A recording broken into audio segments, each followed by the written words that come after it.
The church or the ecclesia is called to be ruled not by people, but must be ruled by the Word of God.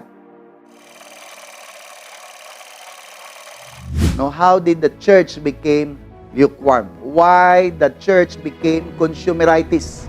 How come the church became a comfort zone instead of a breeding ground for radical disciples?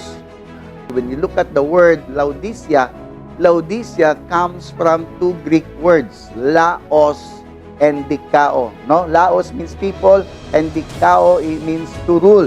So it means the rule of the people. In other words, democracy. Yan ang democratic mentality. Gustong mapakinggan, dapat mapakinggan ang bawat isa. They are not ruled by the Word of God, but they are ruled by the people, and everyone does what is right in their own eyes, and everyone has an opinion to air, and everyone gets a vote. Now, in the kingdom of God, it doesn't work that way. Kasi kung meron kang pakikinggan, isang boses lang. According to the law, it must be from the word of the king. The Lord is reminding the people in Laodicea that He is the Amen. He is the true witness. He is the faithful, the beginning of the creation of God. So Jesus is the purpose. Christ is the purpose. Christ is the reason for our living. Christ is the plan of God. Christ is the thought, the school of thought. Christ is a statement, it's a word, it's a law, it's a principle. So if nawala yan sa buhay ng isang believer, pag walang revelation, normal talaga na maging lukewarm ka. Let no man deceive you. So walang pwedeng mag-deceive sa'yo. Tao lang. That word man is not just tao. That spirit of sin be revealed. So Judas is the man of sin. The spirit behind the son of perdition, whose title today is the Antichrist. The spirit of Judas is manifesting in lukewarm believers today. But the spirit behind lukewarm is what?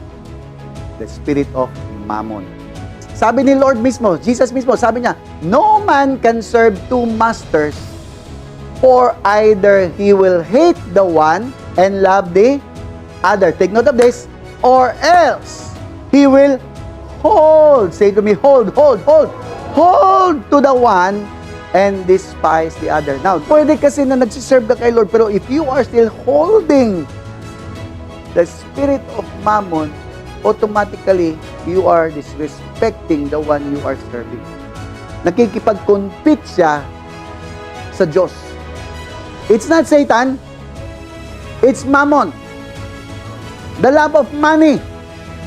The love of this world. The Antichrist is the Mammon that consumes the hearts of most believers today.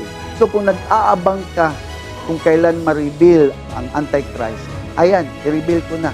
That's the spirit of Mammon. It's a spirit. Remember, Christ is a spirit. It's the spirit of the Lord. Hindi sinabi anti-Jesus, hindi tao.